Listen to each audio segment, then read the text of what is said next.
Good morning, everyone. It is a cold day here today. We had 25 degrees at night. It's frosted out there, but the sun is just coming through everywhere. Oh, I see the sun coming right over the ridge. It's a beautiful piece of land here. It's about 150 acres, just a one piece, but there's another 50 acres, that's 200, and then there's another 25 on the other side of our county road, so 225 acres. That is ours. I apologize. God's. I'm just here for a short amount of time. Right? How long has God taken care of everything? How long did it take to establish everything? Right? Yes? Well, in any case, uh, to claim ownership over anything on earth is a bit silly to me. But we're keepers here, right? I've said that. You're a keeper, a user, and an abuser. Or there are keepers, users, and abusers. Right? Most everybody should be a keeper. Right? Well, everybody should be a keeper. Right? And of course, we're using things, right, in the positive, and then there are the abusers of things. Ugh, yeah. And it's amazing on how people get easily sucked into the abuser part. I found that so many times. I came across a interesting experience that was related to me, and it was about a dog that was, well, we were missing Ozzy. We're still missing Ozzy. He's somewhere, not sure where. We went all over. We posted posters. He has a chip. That one eye kind of gives it away. That's Ozzy. That universal eye. He just disappeared and hasn't come back. The odd thing, he disappeared just about to the day. When we found him on Thanksgiving. He disappeared a few days before that. So he just spent not quite a year with us. Interesting? Yeah, I think that's interesting. So there was, at the same exact spot that we found Ozzy, there was another dog, a hound, again, looked a little like Ozzy. And my brother-in-law would go up and feed it, and it was really scared, so it couldn't be Ozzy, because Ozzy would have immediately recognized him, right? And it's about 5 miles from, not quite five, 3.5, 4 miles from here. So on Thanksgiving, while my daughter was here, I had two daughters here, my daughter was here, who actually was instrumental on saving Ozzy as well, and ended up here while she was going home. She saw Ozzy and said, "Hey, let's get that dog." So, and my brother-in-law had already been out there feeding that dog, so they were able to catch him. He came to them, and we brought him home. Well, anyway, here's Thanksgiving again, and there's another dog, another hound, and well, it wasn't Ozzy. Ozzy would have come to us. He knew us well enough, this and that. And they went and again tried to feed him a couple of days, and then tried to catch him, but this one was so shy that you couldn't get close to it.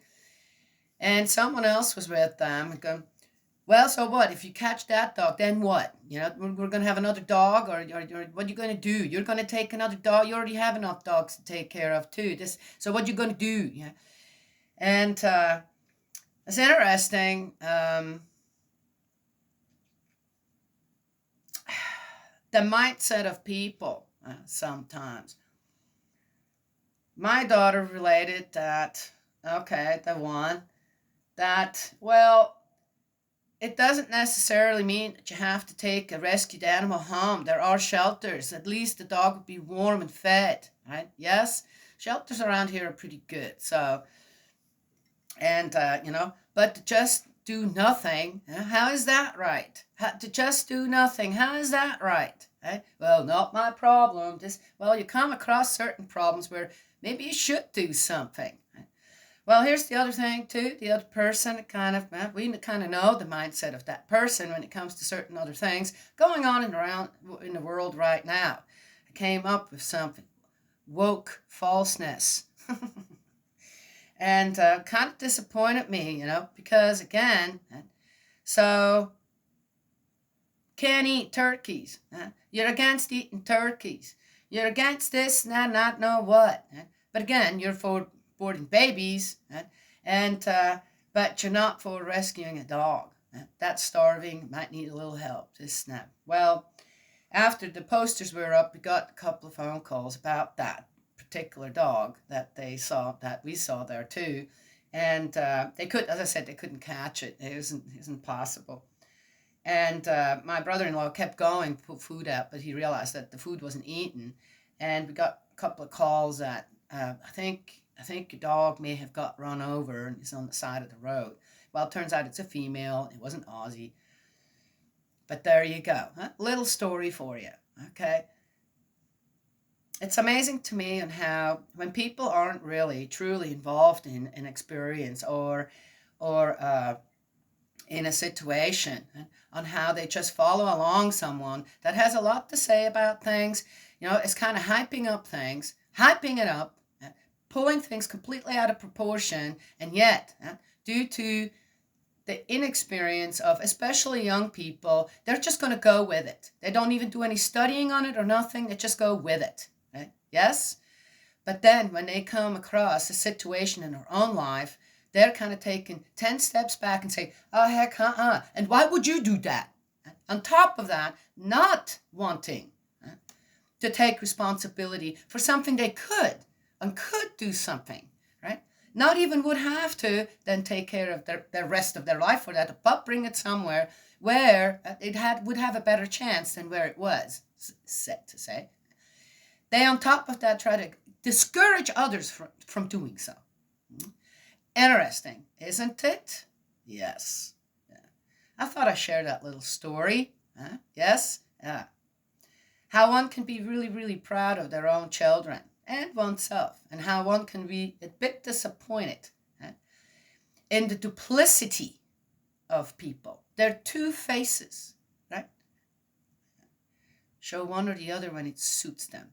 It's kind of what it is, and should be something that people should be aware of out there, especially young people. Right? Yes? Yeah. Why would you want to grow up like that? Be regarded like that. A two-faced, oh, I see what you support. But then when it comes down to it, you're not willing to take responsibility for something quite simple. Yes? Okay. That was my little beginning story here. Yeah, well, you have to keep teaching your children. That's what we do as parents. I just saw another post of my oldest daughters where the two little ones, they're 7 and going on 4 or 5. Went to the dentist and they got a clean bill of health. No cavities or nothing. And then Mama took them to a pastry shop. Well, there you go, right? Oh, children did a good job brushing their teeth, taking care of their teeth, right? Yes? Yeah, they did a good job. The parents did a great job making sure that their children brushed their teeth every day, twice a day. Okay, all right. Yes, there you go. All right, we're on 44 in Genesis, and we are on 8, the last one on the family pledge. Our family pledges as we enter the completed testament age to achieve the ideal oneness of God and humankind in love through absolute faith, absolute love, and absolute obedience, thereby perfecting the realm of liberation of the kingdom of God on earth and in heaven, by centering on true love. Remember what I shared yesterday in the beginning? There isn't just space junk, right? And junk, lots of junk on Earth and lots of space junk in the universe. There is spirit junk as well. Yes? Well, let's see. What are the absolutenesses here? Absolute faith, absolute faith, absolute love, and absolute obedience. Can't be done, can it? Perfectionism, absoluteness. It has they have all, if you believe in something that, well, that's absolutely possible, this is absolutely, we can do this, then suddenly you become what? Oh, now I'm a narcissist. My ego is just, I'm arrogant, this and that, right? Perfectionism. Yeah, that's OCD, has also a name, right? Obsessive compulsive behavior, right? Yes? Yeah. So anything that kind of really actually leads us towards, wow, we're that great. We could be that great, right? Has to be somehow trodden down. Put it down. Somehow it has to be diagnosed and put down. Make sure that you can't reach that goal. Why? Why would people care for others to not reach that goal? And suddenly then make this some kind of a problem. Huh? Don't know. People have their own agendas out there. Okay. Genesis 44.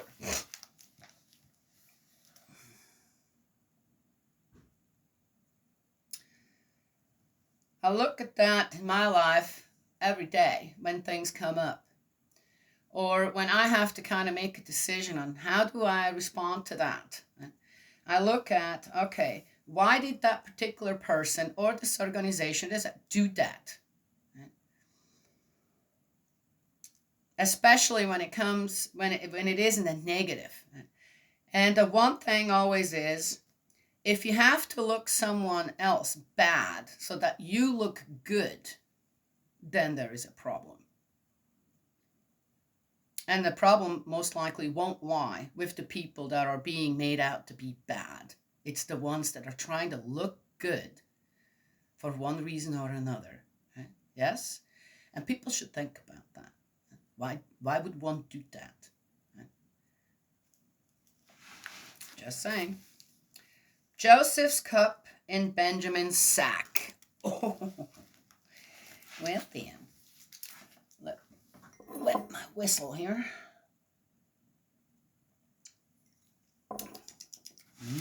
Good coffee. 44. Then Joseph's cup in Benjamin's sack.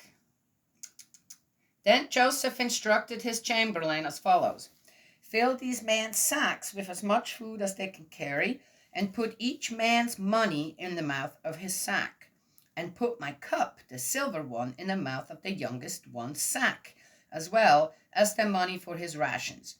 He did as Joseph had instructed. Now, that's kind of,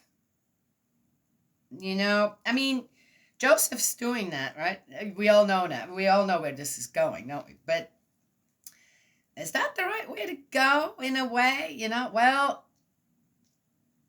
Joseph doesn't have any, Joseph isn't going to hurt anyone, right? Joseph isn't going to do that. In a way, the whole story about Joseph is about restoring, uniting with his family, right? In a good way. So one has to come up sometimes with certain things where you're going, all right, well, how can I get this back on track? Right? Because if they would have just left and this and that, and they would have never come back, most likely, right? Yeah. But Joseph wants to see his father as well, no doubt. So he's not doing this. He's not doing this to then be able to persecute and execute and judge someone. He's doing this, again, for the restoration. There's a restoration plan going on in the family of Joseph, right? Yes? Okay. So, again, this could give people out there who just don't think any further than their nose, saying, oh, it's okay. God says it's okay if we falsely accuse people. This and that. Okay, well, let's go on. I'm going ahead of the story here. We have to understand that the stories in the Bible properly. Right? Why are they given? Right? At what time were they given? And for what purpose? Right? Yes. At daybreak, the men were sent off with what? Their donkeys. They had gone only a little way from the city when Joseph said to his chamberlain, "Away now and follow those men. When you catch up with them, say to them, 'Why have you repaid good with evil? Is this not what my Lord uses for drinking and also for reading omens? What you have done is wrong.'" So when he caught up with them, he repeated these words. They asked him, "What does my Lord mean? Your servants would never think of doing such a thing." "Look, we brought you back the money we found in the mouths of our sacks, all the way from Canaan. Are we likely to have stolen silver or gold from your master's house? Whichever of your servants is found to have it shall die, and the rest of us shall be slaves of my Lord." Whoa.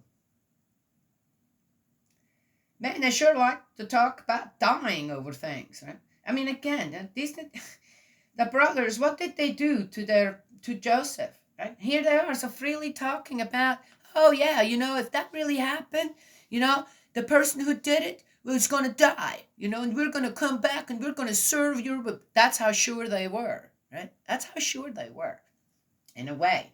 But on the other hand, too, it's like, as I said, people forget over time what they still carry around on their shoulders and think they're fine. Oh. "Very well, then, it shall be as you say," he replied. "The one on whom it is found shall become my slave. But the rest of you can go free." Oh. Each of them quickly lowered the sack on the ground, and each opened his own. He searched, beginning with the eldest and ending with the youngest, and found the cup in Benjamin's sack. You have to give it to Joseph. It's an ingenious idea. Yet, I say, this is all about restoration, but also these brothers have lived for what, 10 years, 15 years, and never paid for the crime they committed against Joseph. Then they tore their clothes, and when each man had reloaded his donkey, they returned to the city. When Judah and his brothers arrived at Joseph's house, he was still there. So they fell on the ground in front of him. "What do you mean by doing this?" Joseph asked them. Did you not know that a man such as I am is a reader of omens?" "What can we answer, my lord?" Judah replied. "What can we say? How can we clear ourselves? God himself has uncovered your servant's guilt." It's interesting how they, in a way, know. It always goes right back to that. "Here we are then, my lord's slaves. We know less than the one in whose possession the cup was found." "I could not think of doing such a thing," he replied. "The man in whose possession the cup was found shall be my slave, but you can go back unhindered to your father." Oh! Judah intervenes. At this Judah went up to him and said, "May it please my lord, let your servant have a word privately with my lord. Do not be angry with your servant, for you are like Pharaoh himself." My lord questioned his servants. "Have you father or brother?" And we said to my lord, "We have an old father and a younger brother born of his old age. His brother is dead, so he is the only one by that mother now left, and his father loves him. Then you said to your servants, 'Bring him down to me, so that I can set eyes on him.' We replied to my lord, 'The boy cannot leave his father. If he leaves him, his father will die.' But you said to your servants, 'If your youngest brother does not come down with you, you will not be admitted to my presence again.' When we went back to your servant, my father, we repeated to him what my lord had said. So when our father said, 'Go back and get us a little food,' we said, 'We cannot go down. We shall go only if our youngest brother is with us, for unless our youngest brother is with us, we shall not be admitted to the man's presence.'" So Judah now is reminding him of the story of before, It's like a court thing here. Pleading. So your servant, our father, said to us, you know that my wife bore me two children.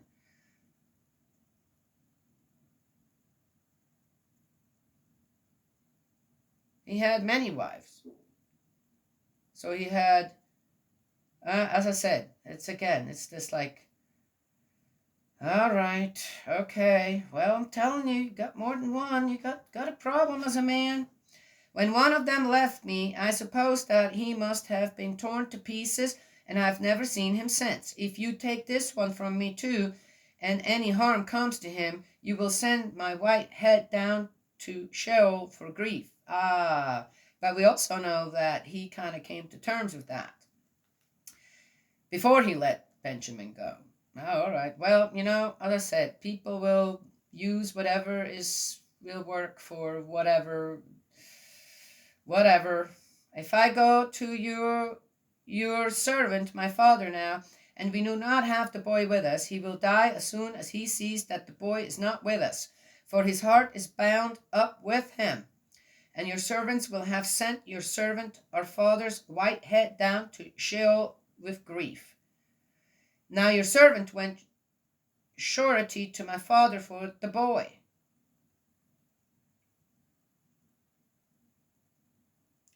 I said, if I do not bring him back to you, let me bear the blame before my father all my life. Let your servant stay, then, as my lord's slave in place of the boy. I implore you, and let the boy go back with his brothers. It's interesting that Judah is taking the lead here, because it was Reuben who said, kill my children if I don't bring him back.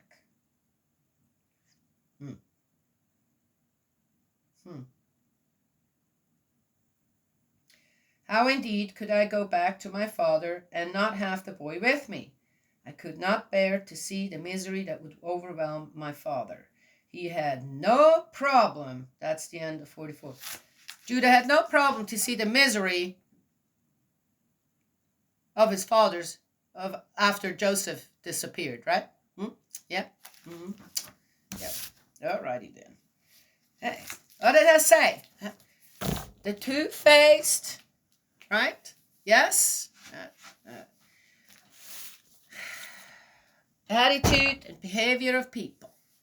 Well, now, I didn't know it was just there was that much about that. And again, what did I share to begin with? Telling you, you start reading the Bible, and before I start reading the Bible, every time I do these videos, I first go and search a little bit. Okay, what is the story going to be about? I don't look at it. I just, whatever's going to come up, there has to be something. What do I give beforehand? And it seems to always go right along with every chapter, right? Isn't that amazing? Isn't that something? You see, absolute faith is when you absolutely believe in our parent in heaven, that creator, okay?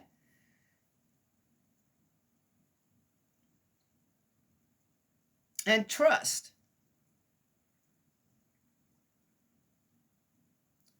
that presence, absolutely. And accept what comes with that presence. And what your life is meant to be. Why you're here. Okay. Number one thing, the purpose of life is to bring God joy. That's what you start with. Whatever else comes with it,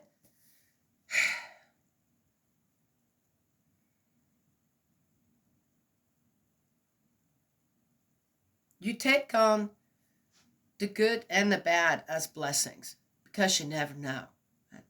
Our pond is draining, most likely, because of the big flood we had and the slip that happened right underneath it.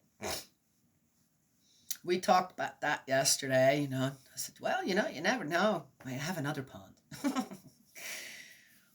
There's two ponds on the property here. It's a little farther away, but not that. It's one could easily cart water up from if it were a little bit fixed up.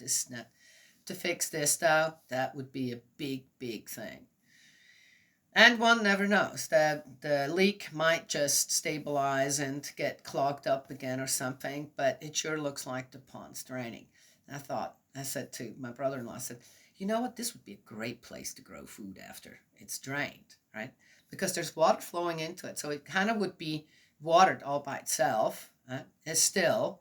And one could grow certain things there. Yes? Yeah, okay. All right, all right, all right. But anyway, so, one could just, oh my gosh, and palms drain. Oh, we're losing it. And we're going to have to just, again, can't, things happen that you can't really change. And one goes with, okay, what's the next thing? If that really is going to happen, what's the next thing? Right? That then to move forward with, even when something terrible happens, this and that, okay? Well, made it past that. Now, what's the next thing? And how was that a blessing in a way? Anywho, yeah, there are certain things out there that are on, I'm talking more natural things that just are, and sometimes have to do with our own behavior. Yes, if we're not willing to restore things, then things just going to go worse and worse. I don't know. But there are unnatural things out there happening. And sadly, the support these unnatural things are receiving is mind-boggling to me. Just mind-boggling. Which have nothing to do with God's will or any kind of bad or good in the natural course of life. It's just mayhem. It's chaos. It's mayhem. And people support that. People weren't supporting mayhem and chaos. How long would it sustain itself? So, those are not blessings. Those are self-inflicted wounds that, if one doesn't let them heal, then they just keep getting worse, I guess. Yes? That's a bit different. It's not what I'm talking about.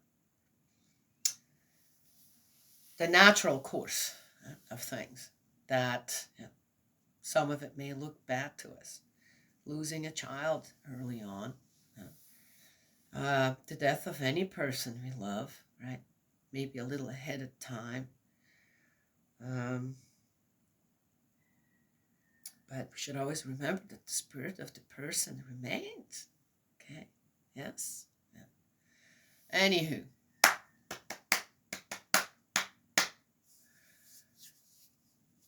Oh, one could talk for hours and hours about that. I think that if one has a clear mind about things, one doesn't try to talk their way out of things. One just looks at it going, okay, either I can be a part of that change, or I'm the one who has to make the change. And Judah, in a way, it's every which way. He still wants to talk his way out of it. He makes up. He gives this big long story, which is the truth. That's what happened. But how about asking Joseph, why are you doing this to us? Tell us. Tell us why you're doing this to us. Did I do something?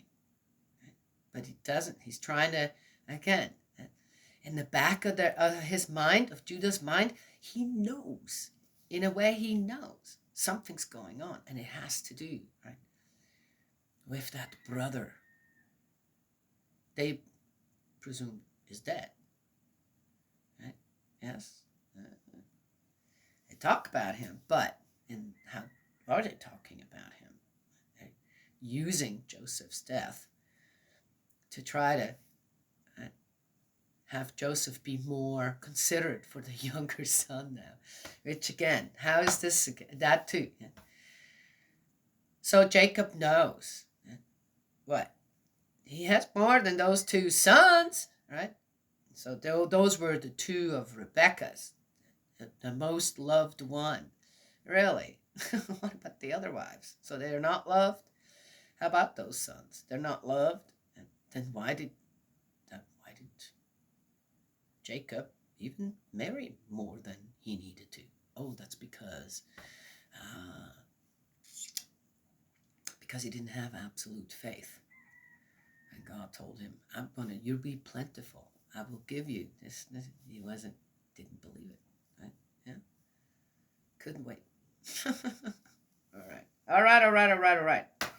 Well, anyway, if it were not for that one wife, the first wife of Jacob's, then she would not have had Reuben, the son that found the mandrake, right? That then she shared with Rebecca. Was that the one? Or was that Sarah? Oh, that could have been Sarah. No, I can't remember now. Well, anyway, right? Okay, all right. There you go. It is what it is. I know that God created one man and one woman to be together. He didn't give Adam 2 or 3 women. Right? One. And men should remember that if you're a believer, if you believe in God, even in your Allah, this, that, then you should know that, and you should believe in your heart to mind, as a man, you should only have one woman. So choose wisely, number one, and beware where you how you get engaged.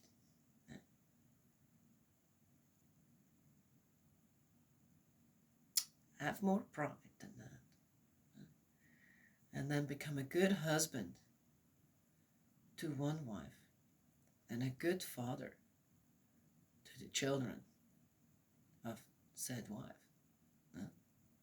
Some men are doing that out there. Good job. Thank you. All right. That's all what I wanted to share today. God's love and blessings always, and I will talk to y'all another time.